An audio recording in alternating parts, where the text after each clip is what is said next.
I always gotta wait for the synth string drop to happen before I get into it. I just love that. I just love that. This is FoosWeek, folks. I'm Adam Gilson. There's Tom Robinson. There's Hannah Smith. This is your one-stop positivity shop for all things foosball. We talk about what just happened the week before in foosball and what's about to happen the week ahead. And of course, our special guest today, which we'll be getting to very shortly, Rob Kadle, of RK Foos, who is going to be running the Masters Championships this weekend in Clearwater, Florida. And I'm very happy. One word at a time, Adam. One word at a time. I'm suffering an injury that happened right before. Nobody saw it, but a cheese grater and a 3-minute deadline ended up going poorly. Anyways, that's okay. Everything's fine. But yeah, I'll be there this weekend covering things with Inside Foos. Looking very forward to that, and also very looking forward to the Hall of Fame ceremony they're going to have, which Rob will tell us much more about here very shortly. But before we get to that, Hannah Smith, how you doing? Ooh, I've been doing really well. How about you guys? Hanging in there. Yeah, no doubt. Nice. We missed you last week on Foos Talk Live and with Cal Rogers, and yeah. So hope everything worked out okay for you. It did. Apparently, y'all aren't gonna believe this, but apparently a raccoon had chewed through the boards in my house that I don't live in, and was like in the attic. And Whoa. so we're having some, I'm getting my roof redone because I'm selling my house, but there's like a big oak tree that like overhangs the back of it. And I think that's how the little rascal got up there. And they like moved in and like set up shop. Yeah. My guy was like, yeah, you have a huge hole. And like, I think there's like an animal in there. And I'm like, okay, like what am I supposed to do with that? But had to go handle that. We did get the coons out. There was 2 of them and they were very chunky. So they have really been living their best life at my house. That kind of makes me happy. I have a picture of the hole and he's like this. Oh, just that's looking cute. over. Checking it out. Did they have the keg set up and they have a foosball table? Yeah, they had it really set up really nice in the attic. Had 2 mini foosball tables, Bonzini, everything. Bonzini. Living large, those boys. French raccoons. Yeah, and I didn't really know what was happening, so it was like a last minute. I got to go and kind of try to fix this hole in my house before it gets worse. You, just out of curiosity, did you hire somebody to trap them? Or I mean, you're like a professional hunter, right? I know. Okay. Sorry. I'll just remind. Sorry. Totally insulted you and your entire line. No, we brought them some honey buns and we put them in a little cage and we stuck the cage up there and let them just get the honey buns in the cage. And then we just took them back and put them on the other side of the reservoir. Nice. So now we're hoping that, they don't bring their friends back. You could get me into a cage with some honey buns. I love those things. Me too, right? Heat it up. Just like that. No issue. Yeah. Yeah, I don't blame them. Yeah. And Tom, you say you're surviving, doing okay, doing. Oh yeah, there's just yet another day in the life of staying in the basement. This is what I do. So, but no, it's other than the lack of light, I'm hanging in there. Is that staying in the basement's not a metaphor, is it? No, it's a literal thing that I do for my regular gig. Yeah. So this is your office space that we invade every Tuesday and Sunday night. Correct. Wow. Yes. And yeah. Thanks for that, Tom. Yeah, Tom. Thank you. You're welcome. There is a sleeping bag here on the floor, which you can't see. But wow. You're like one of those NASA people, but like with not NASA. No, we're committed to what we do here, plain and simple. I like that a lot. So before we move on and do other things, we do have to really, I really want to reiterate to people out there to, if they can, go to the Buzzsprout page or go to the Twitch. Well, you're here on Twitch, and watch or listen to the Cal Rogers chat.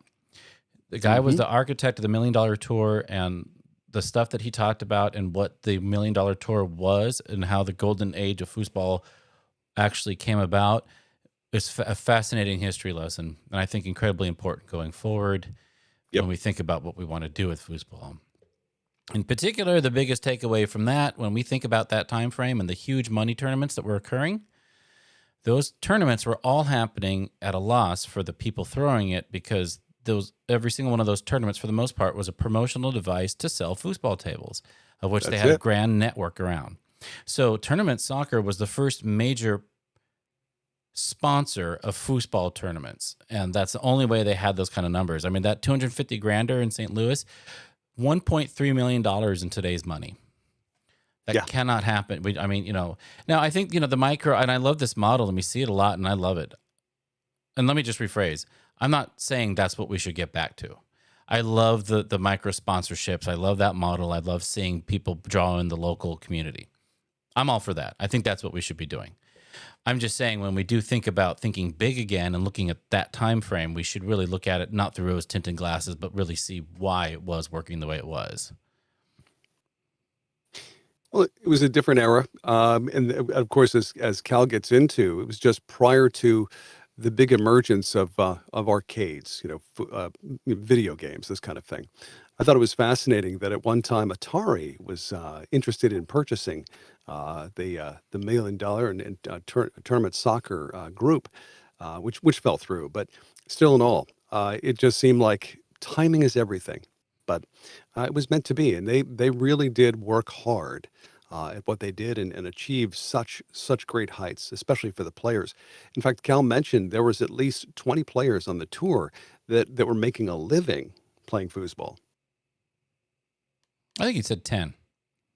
Was it 10 or 15 at least, I think. But it's certainly, there was a group of them that were consistently playing and making money. Yeah, no, that's super cool that was like a possibility, it's hard for me to even mentally grasp that concept because I'm not in that era, Sure. but it's still super cool. And I think it happens a lot. Technology advances and, ideas and hobbies shift. They shift with it. These days you can find any kid that's, 10 to 18, 14, let's say 10 to 14, they've got a cell phone, and at any time, like, you can check their phone and they probably have like 100 something Snapchats, like 200 unread text. And it's just like irresponsibility at its finest. And even like some of my friends that are like younger, like Sully and Isabel, like they're in that younger crew, but like they'll be talking to me and they're like, yeah, man, I got like 600, like 200 like unread text messages. And I'm like, what? I get anxiety if I have one left. I have to go and clear it right then and respond to whoever took time to write to me. And they're like, oh Yes. no, I have like so many streaks on Snapchat with this and that, but it's so ingrained in your phone. And like, I'm kind of their age, not really, but like I'm around that age group, but it's not like that for me, So they're talking about a big shift in like youth sports in our area, how youth sports is kind of dead in comparison to like what I was doing when I was that age. I was playing football every day, and now it's like, oh, we don't want to do that. We want to play on our phones and we want to play video games or whatever. But it's just crazy how technology shifts, and foosball, interest got mixed in that and kind of left the mix, like whenever the Atari and stuff came out, that was a major shift. Oh yeah. No There doubt. might be another one in the future. I don't know. Right. And that's a great connection there. But no, it's a great connection because that's one of the things that Cal was saying is that and I forgot what it was, right? But it's all business minded. And that was the other fascinating thing, hearing him talk about foosball from the business side.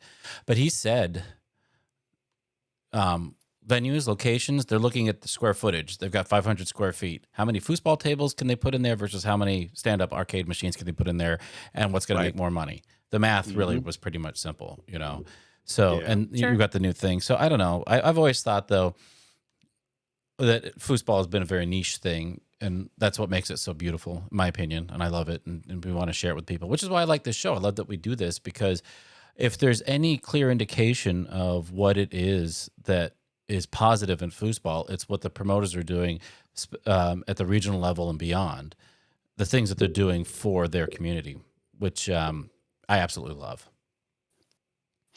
And the building foosball community is special. Like say I was in 6th grade, 7th grade, I was traveling around, playing a few tournaments with Daniel and Blake or whatever. My parents really helped out and got us to a lot of tournaments. But say I'm having a really bad day at school, or like one of my friends at school hurts my feelings, and you're like, oh, it's not like, oh, I don't have anything. It's like, oh yeah, well, whatever. I'm gonna go play foosball in 2 weeks and hang out with all my friends again, and they're not like my friends because they're my age group, Adam and Dawn Faust, that whole crew took care of me like I was their kid, and I got to see them so much that they were my family at that age. So it was like having it is a very niche thing. And I love that too.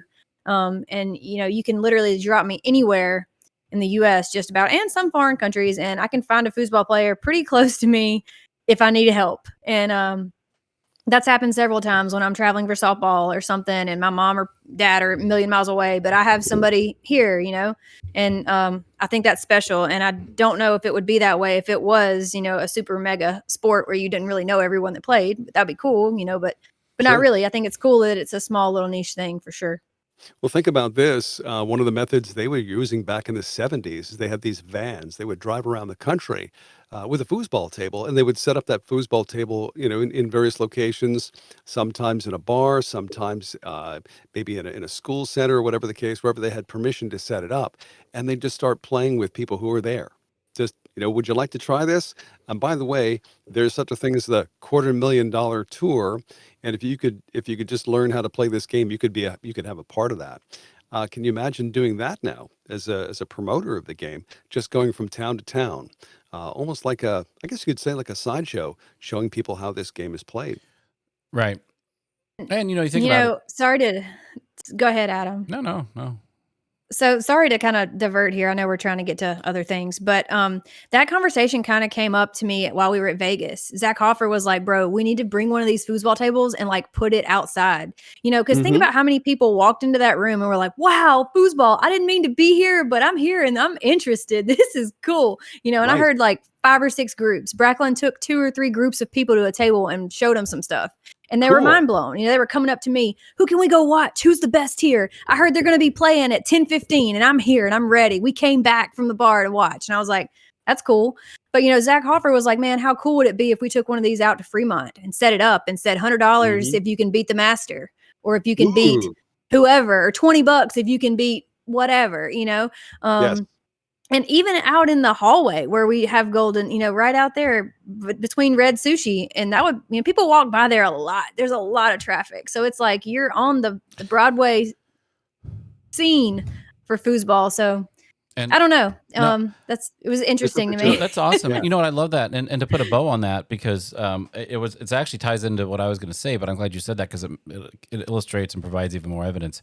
It's like, the promotional, the promo teams of which my dad was a part of back in the 70s were good and necessary to some degree, but we have TikTok, we have, as you were saying, Snapchat, we have so many more ways to reach people in their houses or wherever it is that they are that we could, blanket, but we don't do. And as far as promoting for a lot of different reasons, it's difficult and you have to have kind of a long-term plan. But what you're saying there, could you imagine just the amount, the little things that you could get from just having people randomly playing, some good, some bad, out there on Fremont Street or beyond?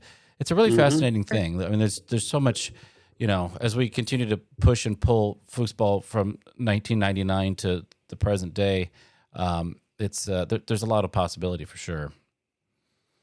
Yeah, and I think it has something to do with personalities and people too.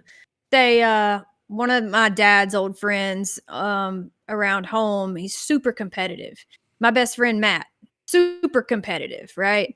And he saw something. He would always watch, let's play this foosball at the house, and he'd come over here and we taught him a few things, and he's exceptionally good. He has no idea. He doesn't care, but he's exceptionally good. If he halfway tried, he would be really, really good. And it's like, wow, that's awesome. But he was intrigued by the cool stuff we could do on a foosball table. You know how you like bounce it off the back goalie wall and it makes that little noise? He's like, "Oh yeah, man, do that woodpecker thing with that ball." You know what I mean? It's just like, he's like, "I want to be able to make that noise." And so he practiced it silly as could be, but that's what made him want to play foosball. Okay. Well, the older guy comes up and he's like, "Hey man, come to our house and I want you to teach us some things. It's me and my 3 buddies and we're going to get a game." So me and Bracklin went, played, drew it up, had a good time. And he actually was like, he contacted me trying to help him find a table. He ended up buying his friend's table and he bought a brand new light. Wow. From me. Yeah, he bought a light for me. He's like, "I want some new balls." And then he went to a local tournament. Like that guy's in it now. And it's all based on personality. He doesn't really know all the rules yet, but he's competitive enough to take the rules seriously. And now he wants to get into foosball. Like, Cool. perfect. It's so small, like how little something silly can get someone involved, I guess. I love it. And how Hannah, how old is he? Probably 50s. Yeah. Wow. You know, he used Very to play cool. back in the day in the bars, and he was Mhm. my dad. You remember played with him, but like it's like a new spark. He wants to get Yeah. better, and he's going to come to Mississippi State, and he wants to go to the locals every Friday night now. You know, it's just like how simple, how crazy that was to get somebody involved. Like if it's that easy and like random, I feel like Oh, if everyone was trying to do that just even a little bit, I think we could get some more people involved. Yeah. oh Maybe. yeah. And speaking of getting people involved playing foosball, we go now to our guest here, Rob Kadle of RK Foos, promoter in Florida, who is this weekend tournament directing one of the biggest tournaments of the year, the Masters Championship. Rob, can you hear me? Hey guys, thanks for having me on. I appreciate the support.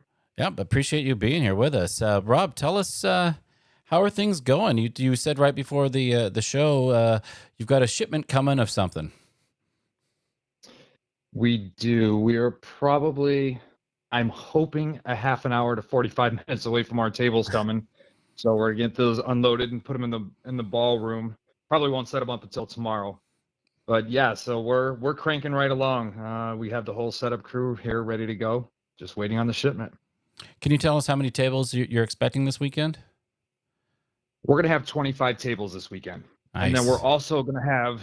I had somebody who wanted me to sell a table for him, so I have an extra table that I'm gonna keep in the ballroom, so people have a table to warm up on. Because you know when they're doing singles, all the tables are full. So this will actually be a table that people can warm up on and play. Right. We also something really cool this year is I had a guy contact me from North Carolina and he wants to bring a new Bonzini table. Well, a Bonzini table with the new surface, the like Nice. level true surface. So I Awesome. think that'll be really cool. So people can play on that. People who want to get some international experience and know what those tables are about. That table will be here to play on all weekend. So I'm pretty excited about that. And that's going to be set up in the lobby area? That one probably yes, that'll be Nice. set up in the lobby. We're gonna have I think we do like 18 or 19 in the ballroom. And then in the other section, we do the remaining tables. And then we'll put that Bonzini one out there just because I want to have more room in the ballroom to have a larger like pit area so people can watch the pit tables. So that's what we did last year and it worked out really well.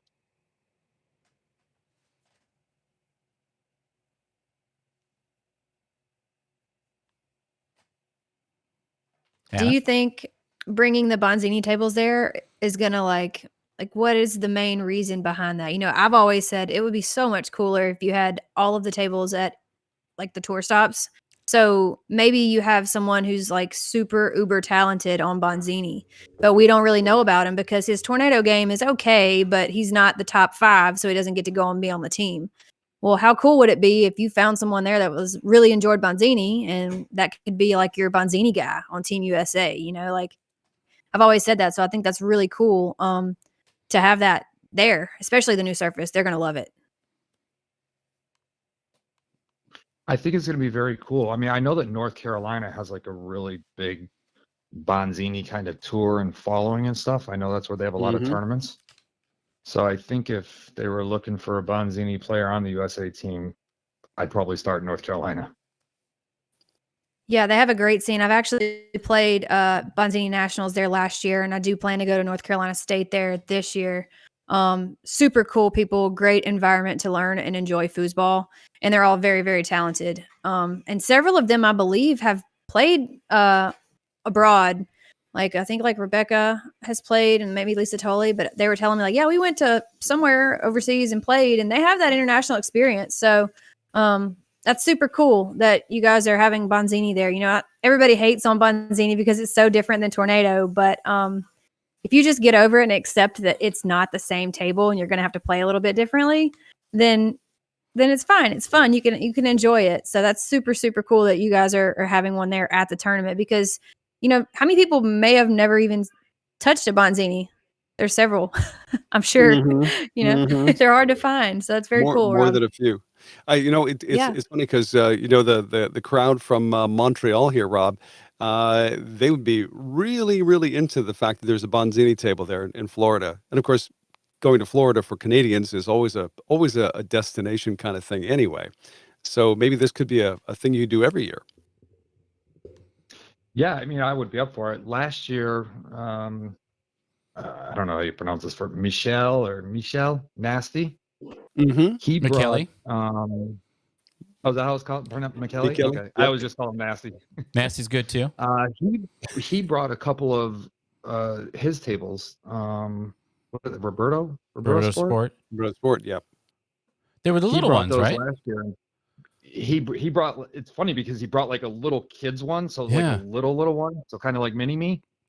And then he had a full size one, and people loved them. They loved playing on them. They had such a great time playing on those tables. So when the guys from Bonzini approached me and were like, "Hey, we'd be interested in bringing the table," I'm like, "Game on, bring it." Especially with the new surface. I mean, the more I'm kind of one of those guys who, like, if people want to give away packages to their tournaments at my tournament, I'll do the same at their tournament. I think the more that we kind of get together and do that as a group, it's kind of dropped off, but it's starting to pick back Yeah. up. I mean, I do Michigan, Wisconsin, Colorado. I do trade with all those guys. I'm like, I think it's great for the players because, I mean, if you're coming as a beginner or a rookie, and typically there's no cash involved in those events, but there are trophies and stuff. But if you can come and like get into the game and get a trophy and then also win a package to go to another tournament, Right. that's Yeah. awesome. Rob, Mhm. I co-sign that sentiment 100,000%. I love that. I firmly believe foosball is not big enough for us not to be all on each other's side and as much as we can, and that I love that you're a part of that and doing that. That's just awesome. Yeah, it's absolutely. I mean, I don't know. It's unfortunate. Back when Tornado was kind of doing the tour, I remember Charles McIntosh. I went to one of the tournaments that he was doing, and winning expert singles, I won a package to Worlds. And then after Tornado stopped doing that, all that kind of just dropped off. There was like no more giveaways and all. And I'm just like, why did that go away? So I started kind of reaching out to some of the other, tournament people, and I'm like, hey, listen, like I call Colorado and I'm like, hey, listen, I want to give away some packages to some of your players. They're like, well, what do you mean? I'm like, just like I said, I want to give away some. And they were like, yeah, all about it. We're all about it. And we'll do the same at your tournament. I'm like, perfect. And as people seen that start to happen, I had other people reach out to me, be like, hey, we kind of want to do what you're doing there. I'm like, Mm-hmm. absolutely. I'm like, I just think it's great for the game. I mean, and it's great for the players. It's absolutely awesome for the players. And that's also how you build a solid tour when it comes to the annual events that take place. If everybody's looking forward to the different events, and if they're winning packages to go to these different events, first of all, it takes the price of things down a bit, but it also encourages people to strive for that. They're there to win the package. Let's say, especially if they're playing beginner, rookie, or amateur events, certainly makes a lot of sense. So, Rob, we know that this is not your first rodeo, if you pardon my expression. So, give us an idea. When was the first time that you actually held an event like a Florida state? The first one I did was 2012. Okay. That was the first one I did, and it was it was a little bit of a kind of a growing experience for me because when I did it at a pool hall that I had my local weekly tournaments at, and the Mm. people who owned the pool hall also across the street owned a hotel.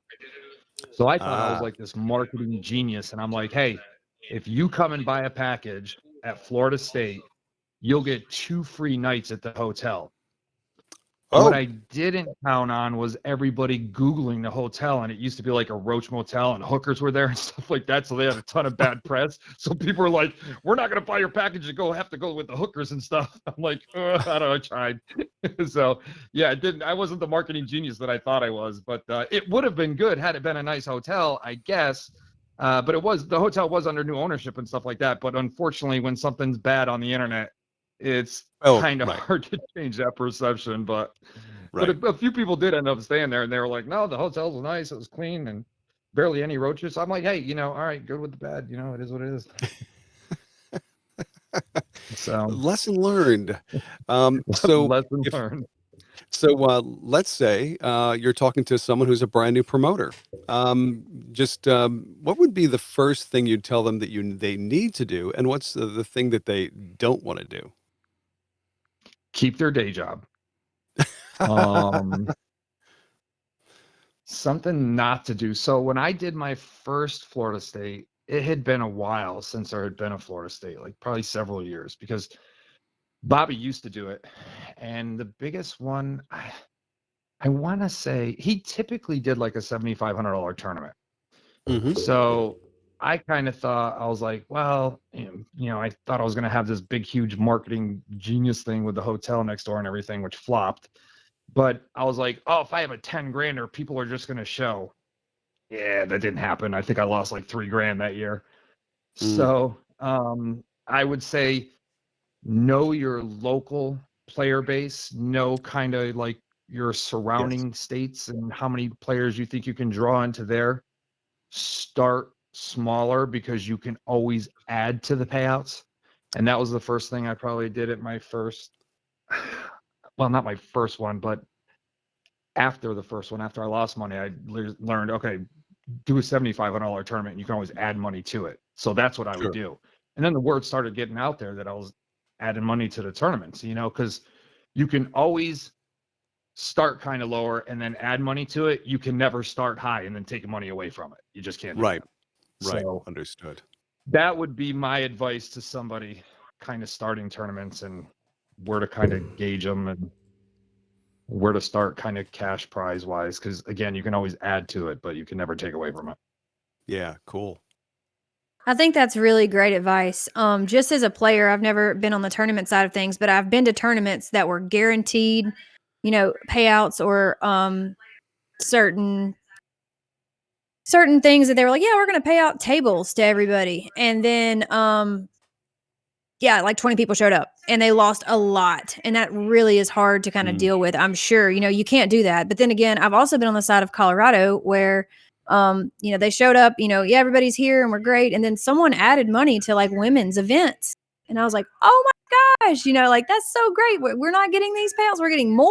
Like what? So like, as a player, you're going to you're going to show up and get the people who want to come and play foosball. They don't care. But if they get there and they do well in their events and then they're like, oh, yeah, somebody sponsored the event and we're going to do a little bit more payouts. It's always such a nice thing. And I'm sure that's a cool feeling as a tournament director also to be able to say, you know what, guys, we're going to give you a little bit more. So I think that's a really, really cool aspect of it that I haven't thought about, because I don't direct tournaments. But you have to take care of yourself. You have to make sure that whatever you're doing, you're going to be able to cover and you don't want to lose money. And you can always, like you said, add more. So super cool idea there. I like it. Here's what people don't understand. So if you have a $15,000 tournament, so my tournament's $15,000 this year, it Hmm. costs me $30,000 to have the tournament. It's always twice of what your dollar amount is in payouts. So I have to Mm. bring in $30,000 just to break even. And a lot of people don't realize that because they're like, well, everybody thinks. So if they see 200 players there, they're like, well, each person spent $500, so that's X amount of dollars. Not everybody does that. There'll be some people who come there and just play the draw. So they're putting $20 into the draw and then, $5 registration fee or whatever it is. So you can't really go by the head count and then go, well, they're paying this much money because it just doesn't work that way. So Mm. I guess if I could say anything to the players, just kind of keep that in mind and um, don't be hitting too many plus signs on your calculator trying to figure everything out of how much money you think the people are bringing in because that just doesn't work that way. So well, no, you know what we're talking about this weekend though. I want to come back to what you're just saying there, Rob, because I think that's an important point, and I do think we need to cover it. But I also want to hear about this weekend, what we're expecting at the Masters Championship. It's the Masters Championships of Foosball. Is that because you renamed it? It is. Yeah, I renamed it. Tommy Orr and I we were over. Eric Haltner has people over to play at his house and stuff, and Tom and I were kind of talking, and he's like, we get so many good players here. We have so many good players here. He goes, he just, he's like, he feels that it just being, and he wasn't cutting down state tournaments or anything like that, but he's like, he wanted to have like more ambiance with the Florida other than just like another state tournament, because there's so many state tournaments. Like there's a difference when you go to Vegas or when you go to Worlds or Nationals, or there's that's kind of a title where you're like, oh, I got this title, as opposed to, I went to, I don't know. I didn't want to say anything negative because I'm not saying anything bad about state tournaments, because a lot of them are great. But he kind of brought it up to me, and I'm like, yeah, I think it could, and I think it's appropriately named because we do get so many masters that come here and play. Yeah, we got a ton of talent that come here. And I don't think there's any shame in. I mean, I think that we all know that the world's title, a world's title sounds has more gravitas than say the Schenectady Open or something. Oh, whoa, hold on. Calm down, Tom. That's a hang dinger right there. It's fun to say. It's fun to say, but I'm saying if there's 4 people and half of them, But yeah, so that was the okay. So that's good. So so it's a rebranding thing to make it sound more specific and not in that, because I totally get what you're saying. It doesn't sound like you're bashing anybody, but on the larger scale though, there's something else happening this weekend that you haven't done before, as far as the ceremony on Saturday. So this, I have to give complete credit to Tommy Brewer. This is kind of his baby and what he has put together and everything. And once he told me about it, I was all for it. So I don't want to speak a whole lot to it just because it's kind of his thing, but it's Gotcha. it's basically a ceremony of some longtime foosball players from the state of Florida. Now, with that being said, I do want to have this little caveat to that. So the people that he inducted are people who've been playing for a very long time and stuff, and it's not, they don't have any more priority than other people that we're also going to be inducting in future years. So these are just kind of the ones that are inducted now, but not to take away from some other people who absolutely deserve to be inducted and also will be inducted. So I kind of want to say that because I think, I don't want to say I think because then it's kind of putting a negative spin on it, but the people who are inducted absolutely deserve to be because they've been playing a very long time, but there's also a lot of great people who've accomplished a ton in foosball as well who are going to be inducted in future ceremonies. So hang tight for those other people. Don't think, because some of the players might be like, well, who's that guy? But he's been playing for a very long time and definitely deserves to be inducted. But it might just be some people don't recognize the name, some of the new players and stuff. But when you have so much talent, and you can only induct like 2 or 3 people, you have to leave others for future years. So that is coming. So stay tuned. Right. And I think that's fair. I mean, the Florida foosball is a very long and storied history. And it's just going to have to be that way. Oh, there goes my light. Anyways, sorry, I got distracted. But I love that you're starting in that time frame back in the 80s, 70s, and moving wherever the way it's going. You're telling a story. You're creating a narrative for your state and for its foosball history. I love it. And nobody's ever going to be happy 100% of the time. I mean, look at Coke and classic Coke and then Coke again, whatever. What are you going to do? If people don't like sugary soda, then nobody's ever going to be happy. But I love it. I'm excited for it. I'm a huge foosball dork. So, this is exciting. Hannah, you look like you're about to say something. I'm totally interrupting you talking about soda. Yeah. No, I think that's super cool. And the talent is super thick down there in Florida. So I think you have to start back and kind of work your way forward. Even if you started today and you inducted those that are amazing players that deserve to be in the Hall of Fame today, you would still have like several years of tournaments to induct like 4 or 5 players at a time, that is so talented there. And I think it's cool that you start back, because a lot of people, like say myself, I haven't played at Florida State, but I do know several players from Florida, but I've never played foosball there. So it's like, maybe I'll learn about someone from, the 70s or whatever that was super, super good. And like, I'm also a foosball nerd. So I think it's really cool to go back and say like, oh, what's his name? I didn't really know that guy. Let me go back and check him out. And then you kind of start asking around at like current tournaments and you find out like he was like the greatest of all time from wherever. And, back in my day, like you get those kind of stories. And for like a relatively younger foosball player, I was in the game when I was 12. I got out when I was about 15 and came back when I was about 22. So I haven't been in the game a ton of time. So I haven't had those conversations with a lot of people. So I think the Hall of Fame always like sparks the idea of like, who was this guy? Who was this woman? Or whatever. So it's really, really cool. And I definitely think if you're going to have a tournament in Florida, that you need to have the Hall of Fame there too, because the whole state probably could be entered into the Hall of Fame. There's so many of them there that are so solid. We have Are you guys so going to many talented broadcast it? players. Yeah. You're talking to the host with the bleeding finger, Oh, Adam. perfect. Okay, Adam. good. Adam. Adam will be There. hosting. Okay, got it. Yes. Yeah, it'll be. He's He had to go gonna get stitches. He'll be back. Oh, he Very, left? very cool. Okay, I can't. Yeah, he had to go get stitches. He'll be back in 5. But yeah, I like watching the Hall of Fame like induction ceremonies. I know like Yeah. everyone's kind of like, oh, I don't want to sit in here for this, or you hear like people whining and complaining about it. I'm like, I'm here to play foosball. I'm like, bro, this is so much bigger than foosball. Get over yourself for like 2 hours and let's enjoy Right. these people who are literally like history. And Yep. I don't always sit in there for them. I do most of them, but if not, I always go back and watch because I don't know, it's just nostalgic, hearing stories that you weren't there for. So I'm super excited and looking forward to it for sure. So Rob, Well, you here's could give us. something.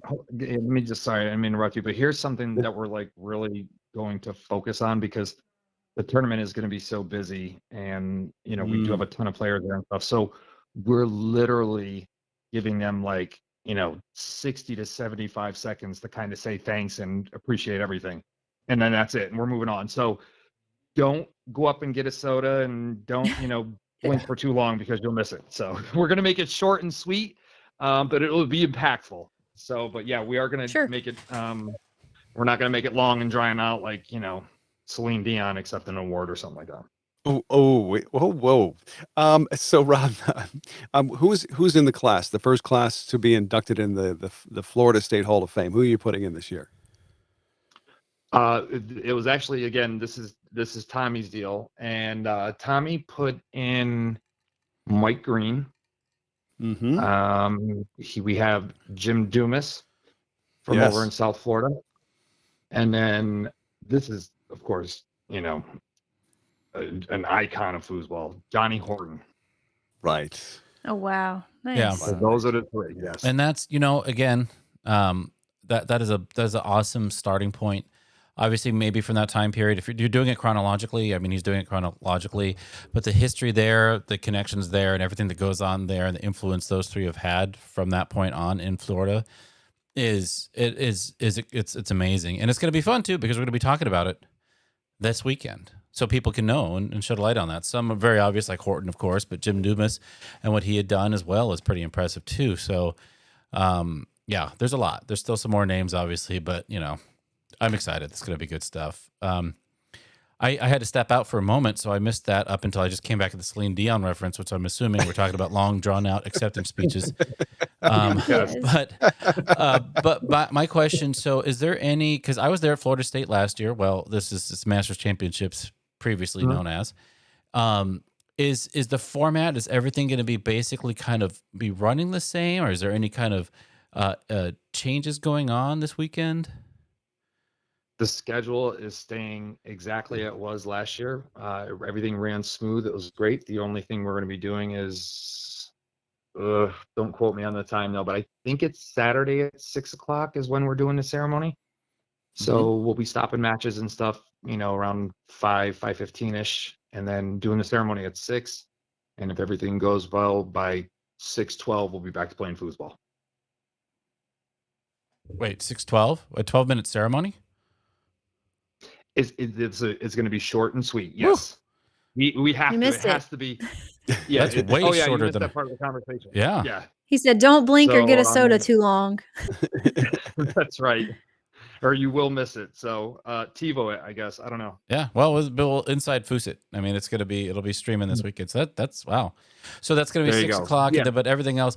Well, you know what? I like that though. If it ain't broke, don't fix it. I mean, because that ran incredibly smooth. I had a lot of fun. Last year. That was a lot of fun. Yeah, it's always a good tournament. I've been to probably I don't know, I guess 8 or 12 other state tournaments and stuff. And a lot of them run good and a lot of them are fun. But every state has kind of their group of people and stuff like that. And Mm. we just got a great group of people here. I mean, we don't have any major problems. We don't have to have a ton of refs called and stuff like that. And I think part of that is because I harp on that. I'm like, if you have to be that big of a jerk where you have to get refs called on you all the time, don't come. Or here's your money back. Go do something else.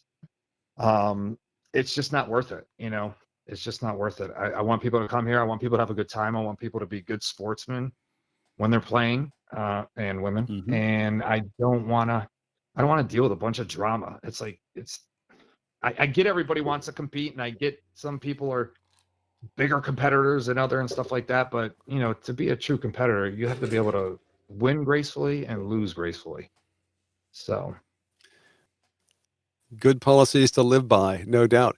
So when it comes to the Masters Championship, is there a specific event that we should be looking for that really features just the Masters? Anything like that happening this year?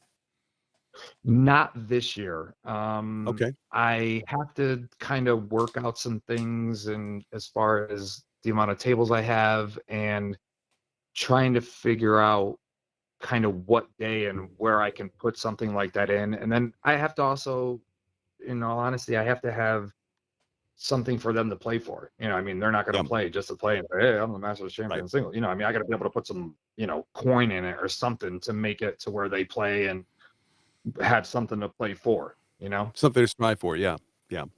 Yeah. Yeah. It's. Yeah. I So mean, that next year I'll have. you think about the Masters of golf. Augusta and the green jacket, and of course, back in the day, there was a Masters event where there was a jacket awarded. I know that, in fact, we just featured on Foos Talk Live this last weekend. We had a flashback to 2003 when Todd Lafredo beat Adrian Zamora for another green jacket or another jacket in the Masters, the Masters event. So something like that would be really cool.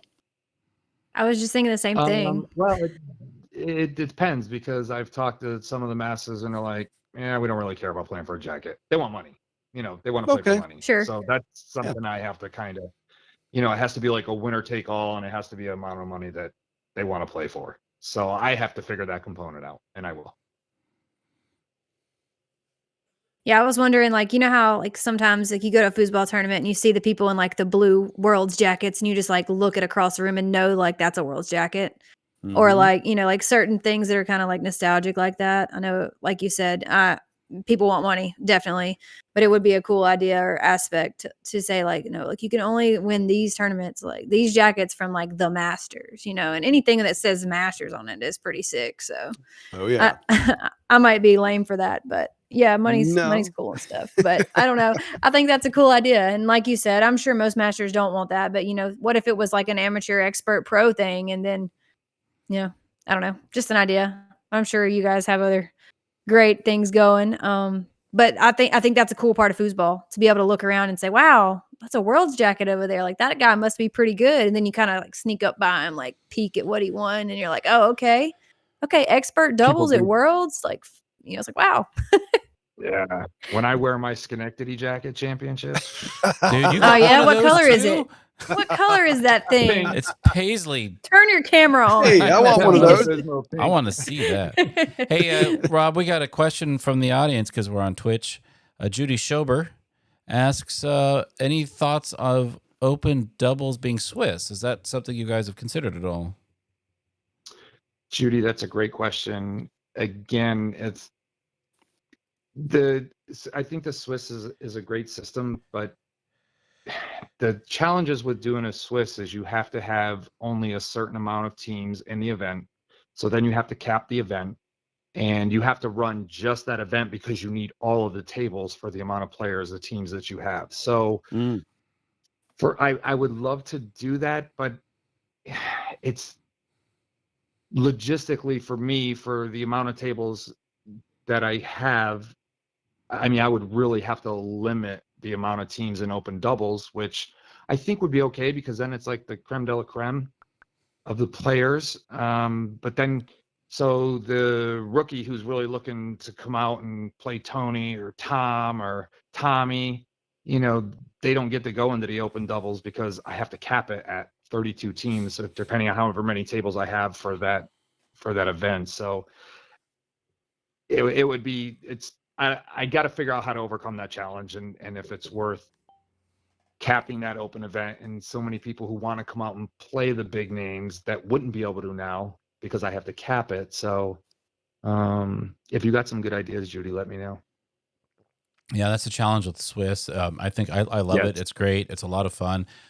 It's limiting as far as the table amounts and players, and I think it's going to require a bit of a shift in thinking and how tournaments are run. But it's done at the small. I mean, Rob, you played earlier this year at the Thunderdome, didn't you? Using the Swiss. This is a lot of fun, right? It's just a matter of scale. It's a lot of foosball. It's a lot of foosball, yeah. It's a lot of, yes, it is. But see, the reason that the Thunderdome works is because it's only up to experts. So you have a capped amount of teams, and it's only up to expert. So you can continue to run those things on that amount of tables.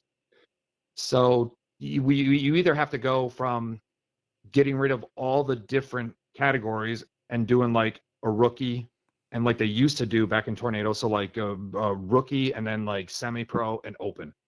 Then I think you could do Swish in all three of those. But again, you'd have to cap the amount of players you put in each one of those categories. So I don't know how to quite answer that and kind of overcome that. I mean, I think I haven't been to a World Cup, so I don't know how they do it. I don't know. You've been there, haven't you, Hannah? Yeah, World Cup. So, also, I just got a text from Bracklin. He said the stream is pretty laggy. Adam, I don't know if that's something on the live or what, but I know he was watching and said that it's pretty blurry and having some issues. I will. But address that. yeah, World Cup stuff. So, pretty much if you went in as a top seed, say if Tony and Rob Mares played this tournament, well, clearly they would be a top seed. No, 1, 2, and they did 3 at World Cup. Your top 3 teams. And if you do that, then you don't have to play qualifiers. You're automatically into eliminations. And then, but anyone else that had qualified for the event or wanted to play, open doubles, whatever, would play, to 8 points and say, I play Adam and Adam beats me 8-0. And then I play Tom and Tom beats me 8-7. It apparently, according to how badly I win and lose is how I'm ranked into the next system. Goes into the bracket that way. But I do have to play several rounds to qualify is how they did it there. And then it goes into a 3 out of 5 single elim bracket after you've made it past qualifiers. But like Sullivan and I were a top seed in doubles, so we didn't play any qualifying rounds. We were just straight into elimination rounds. So it's a little bit different. But like you said, I think you have to have the tables set up and like structured for that.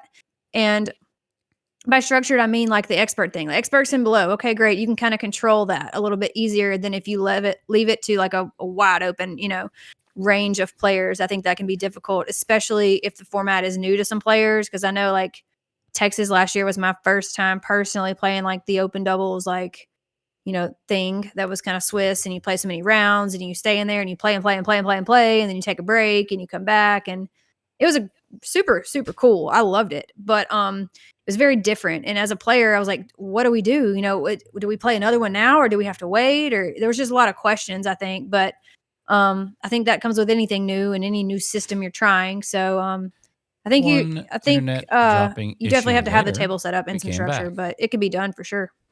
Adam's stream briefly broke here. Then we came back to finish the rest of the episode. I think we're good. Folks, apologize for that. That's my fault on my end. Adam Gilson, if you want to send any problems, issues, P.O. Box 1234, area code 11111. That was brilliant. Happen. Yes. That's pulling on your sword virtually. I love that. That's great. a sword. Take responsibility. Virtual sword. But we just got word from Rob as we took a very momentary break that he has to get going because his table's finally arrived. But let's ask him some final little questions. Hannah. So I've never been, but I know that there are several great women down there that play, and it seems like there's several involved in like your local events also pretty regularly. What is the women's scene looking like this weekend, or what is it expected to be? It's always a tough question because you never know 100% of who's coming. Liz Hill reached out to me, and she's actually not able to come this time. Which is unfortunate because she's a Florida player. I always consider her a Florida player, even though she's been in Oklahoma forever. Right. But yeah, Right. she's not going to be here. So I don't know. It's hard to say. I mean, I hope that there's 10 teams in women's doubles, which would be 20 female players, because then that'll be a good Sure. turnout for open mix as well. So I don't remember how many were in last year's. So I don't know. Sorry, It was a my tough stats aren't that field. great. No, I didn't mean to It- put you on the well, spot with it. I just I didn't go. Yeah, I didn't go last year, but I watched all of the live streams. Bracklin and I pulled it up even at my parents' house on their big screen, and we were watching, like the women's double stuff. And I know that we were super involved in those matches because it was kind of some different matchups, like Sully and Keisha played together. Well, we don't get to see them play together a ton. So we were like, woo. But then you have other teams, like you see Midori play and like Noelia and Lexi, of course, and Lindsay Albert. I know several of the crew down there, and it was just cool to see different matchups. And I really enjoyed the live stream last year. So I was just hoping that I would get to watch the same fun, crew play it again. And of course, we'll be watching the live, or I will be checking in here and there. But I think it's awesome that you have that many local women involved in your local draws, or like meeting up at somebody's house to play. I see it on my Snapchat all the time. So and I think that's like the core of a foosball scene. So I think you're doing a great job with that. Yeah, I mean, well, I'd love to take credit for that, but it really is the players, reaching out to each other and playing at their houses and, coming to the local tournaments and everything like that. I don't know. It's hard for me to take credit for any of that because I'm like, it's really the players who are getting together and doing all that. I enjoy doing a big tournament, and because I enjoy playing in it for one, and I don't have to pay all the traveling expenses to go there because it's right in my backyard. So I'm kind of doing it for selfish reasons. Everybody's like, "Oh, you're doing it, and you're doing such a great thing for foosball." I'm like, "Yeah, if you really knew why, you wouldn't be saying that." But go ahead. Well, that answers my last question. Are you going to be playing this weekend, which you are, and also running the tournament at the same time? What are you looking forward to most this weekend, Rob? Monday. Monday. Yeah. Good answer. Well spoken. As they say in Family Feud, good answer. Good answer. Wow. Yep. So no, but let me answer that honestly. So what am I looking for? It's always fun to get the foosball family together because it really is a family. I mean, it's a dysfunctional family, but it's still a family. And it's fun to see all the people that come in and travel. I love doing it here because, I grew up right outside of Schenectady where I won my pink jacket. And, when I moved to Florida, I was just like, oh, you didn't really It's grow up in pink. Schenectady, did you? Yeah, he did. Did he really? Yes. I grew up playing with Nino, Greg Mendel. Greg Mendel used to run our local tournaments. Yes. Oh, I only said that. I grew up there. That's hilarious. I just pulled out a word or a name of a place that it's fun to say. I had no idea you were from that area. I literally grew up 20 minutes from Schenectady. That is so random. No, I wasn't trying to be clever at all, but I'm glad you got that jacket. That's awesome. Man, I seriously wouldn't do without it. I swear on my 4 cats and all the cabbage fermenting in my hallway that I didn't do that on purpose. Anyways, sorry, go ahead, Rob. Listen, hold on. Adam, you need to get on an airplane, come out to Schenectady, and we'll take care of things, okay? We'll settle things like men. That sounds like a threat, Tom. Go ahead, Rob. So, when I moved to Florida, coming from upstate New York, I was like, man, the weather is so great. It'd be so awesome to have a good tournament here and stuff. And of course, Bobby was doing his Florida states. But back then, when he was doing them, like in the mid to late 90s when I was playing in them, we didn't have a thing called the internet. We didn't have Facebook where you could promote and get it out to so many people. Now that we can do that, I mean, and since bringing it to the hotel, we get a lot of out-of-state players. And I'm like, well, who wouldn't want to come here and get, $112 room rate in Clearwater, Florida? coming Right. from, Sure. wherever it snows and they're cold. Yeah. So yeah, I love that aspect of it. And it's a reason I keep doing it, because even, like late Sunday night where I'm like, oh, I'm never going to do another one of these. And then a couple weeks go by and everybody's like, oh, we had such a great time. We're coming again next year. And I'm like, oh, all right, I guess I got to do it again next year. I love it. So yeah, I love it. the pain in the nose. Yeah. Well, Rob, appreciate you being here, joining us tonight, and letting people have a preview of what's going on this weekend. I'm looking forward to being there in about 2 days. And work with you some more in the booth, like we did a match or two last year. I remember it was a lot of fun. And just hope your tournament goes well and smooth, and it's gonna be fun. I'm looking forward to it. But the floor is yours. Any last words that you'd like to impart upon us? I just really appreciate you guys bringing me on and giving me a kind of a platform to be able to talk about the tournament and what it's about and everything. You guys are doing a great job. It's great listening to your guys' podcast and everything. So I just appreciate the support and look forward to seeing all the players who are going to be coming out there this weekend that are listening. We look forward to seeing you. Thanks, Rob. Awesome, Rob. I Hey, Rob, appreciate do me a favor. Do me a big favor. When Adam gets there, make sure he gets his beauty rest, please. I don't even know what that means. I have him a room with very dark shades. Good. Nice. Good. Cool. Yeah. Because I am. we need to keep him healthy at least for And a couple some days. SPF 1000. Good. I have for him too. He's always complaining about the sun. Tom, all the rest I do is beauty. Just so you know. Uh-huh. All right. Okay. All right, You guys, go, I got to run. I got to go put some tables together. Go move some tables. All right, Rob. Thanks, buddy. Thank you. Good luck. Thank you. Take care. Bye. Yeah. Wow. Schenectady, huh? You had to pick that name. It was Out of the air. It was The one irony. Of those, no, it's one of those things. Like if I'm all Johnston Town, you guys are like, "Where's that?" But it sounds vaguely familiar. But you're like, they wouldn't hold a tournament there. But maybe they'd have one in Schenectady. They did, and I'll be right they back. might still, but you never know. So Rob is certainly somebody that we're familiar with here in upstate New York, and he's one of those people that comes back once in a while, but doesn't stay long because it's too cold. So I got to ask you, Hannah, when are you coming up to the New York State area? I don't know. Maybe I just need an invite, Oh, okay. I'm just You're kidding. invited. Consider yourself invited. Let me So- know when. Yeah, we like to travel. We'll come up and visit for a bit. I've only Okay. been to New York once, and I was really young, so I would like to give it another try and to bring my travel buddy with me for sure. Awesome. Well, we'll send you to New York City, and you could spend a day there just checking it out. And then it's 3 hours north, and there you are in Albany. And maybe if you could do it on a Friday, you could join us for a DYP. Of course, I definitely have to work that in. That'd be fun. Cool. Well, Adam's back. I'm back. This is, you could set your watch by it. Generally, a cat fight occurs around this time. I don't understand. And it doesn't happen when I'm not on the show. Maybe they just don't like not being the center of attention. I'd like to ask you all a question. It's fine.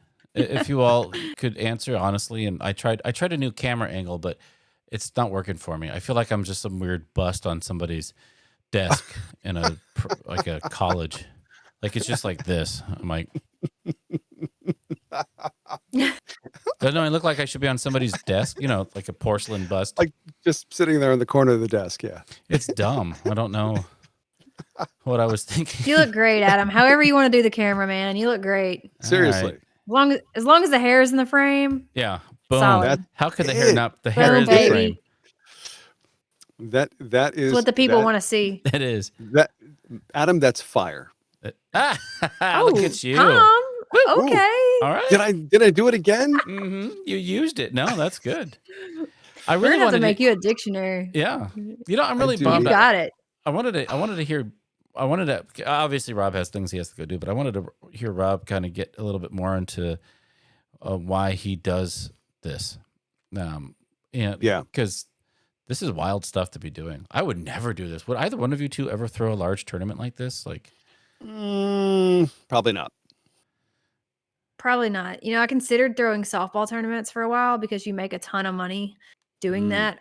Or you used to around here. And it was super easy. Just literally rent the fields and show up and have some people umpire or whatever and make a ton of money. But I don't feel like they're making that in foosball. well, they're not. You know what I No, mean? he I don't said think they're it not. works that way They're in not. foosball. So Yeah. I don't Wait, know. I don't think I would do that. How is softball making money? How are they making money like that? man, people here, like the director has like literally that's his job to be a softball director. So he'll rent out the fields, he'll charge entry fees, he'll get a piece of the concessions, parking, etc. And they literally make a living off of that. It's crazy. Really? Yeah. Well, Say a and you all, team, say it's $400 a team to enter. They're going to have 16 or 20 teams, say 20 teams, but you have to have 12 to pay out, and they pay out $1,000 if you come and win. So it's like, it's great if you have a great team because you come in, you pay 400 and it's usually sponsored by someone, and then you make 1,000 and you're like, heck yeah. nice. But the person running it makes even more. So it's cool. So it's different. But yeah, I guess the entry fees are higher. what kind of makes the money for them. Well, You don't have to have tables and how is your team doing? Oh, well, I don't really play those much anymore. Like I played one this past weekend. It was okay. We got second. But like for me, like I used to sponsor our team. So I would say, hey, here's $400. I'm going to pick my people. We're going to show up. And then since I paid the 400, I make the money off of it. Got it. So I would get the 1,000. But like normally you could do 400 and say we have, 10 people, we're going to pay $40 a piece. And then when you win the 1,000, you'll split it. So it really just depends on like the setup. But we used to do that, and I would front the money, and then I would take my 400 back and then take the 6 and put it into like a fund in case we didn't win one or we wanted to go like Worlds and pay for a house or pay for whatever. We would have like money in that fund. But yeah, that was about 2 years ago around here. That was a pretty big deal. But now softball's pretty dead here, and I don't really play that anymore. But I mean, I will every once in a while. Call it backwoods tournaments. There's a name for the league. Yeah, it's backwoods ball. We have a baseball league here in upstate New York called the Frontier League. Oh, but it's actually sounds pretty good. bougie. It's actually it's bougie. Okay, whatever that means. Look it up. It's for a cool next place. week. We like going there, on a hot summer night and watching we go to the Bruno Stadium, which is on a college campus, and get to watch some pretty decent baseball for sure. Very cool. Bougie. Bougie. I gotta look that up. Well, bougie Next is week's word. Everyone go home. Come back with a sentence. Gotta use that in a sentence.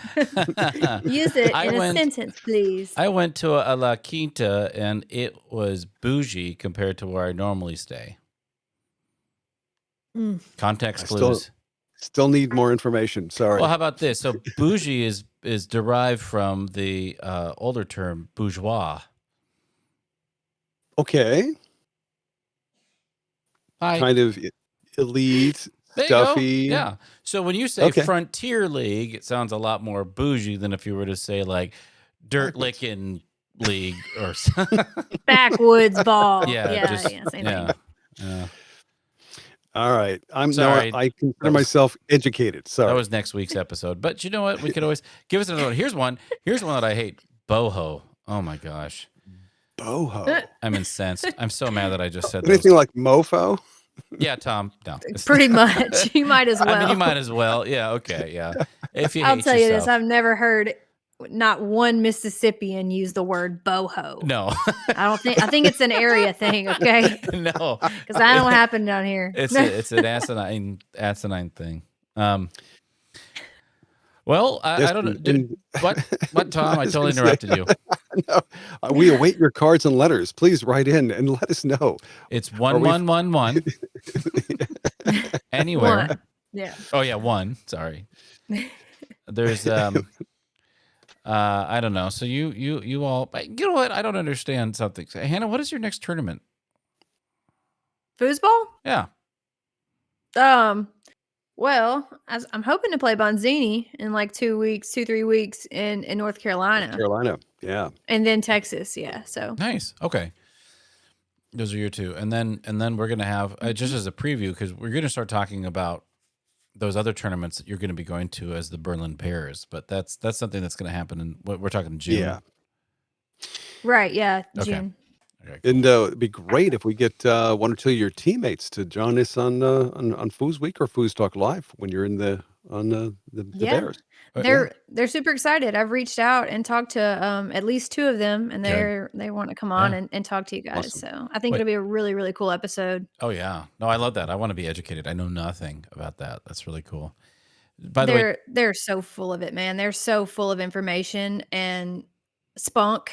You know, I yeah. called me and Vivi talked on the phone for like 2 hours straight one day, just like about random stuff. And like it's so much fun to listen to them and to kind of, we even talked about the differences in like European style foosball and like American foosball, like bridging the gap and how it's different here, like where I live versus where they live. And it's just so cool to find someone different than you and and have something in common with them enough to talk about something you can relate to and things you can't relate to. It's cool to hear a different perspective. Yeah. And I think that tournament will be a different for everyone listening, pretty much, myself included. I've only watched it. I haven't been there. So What's it streaming on? How do we watch that?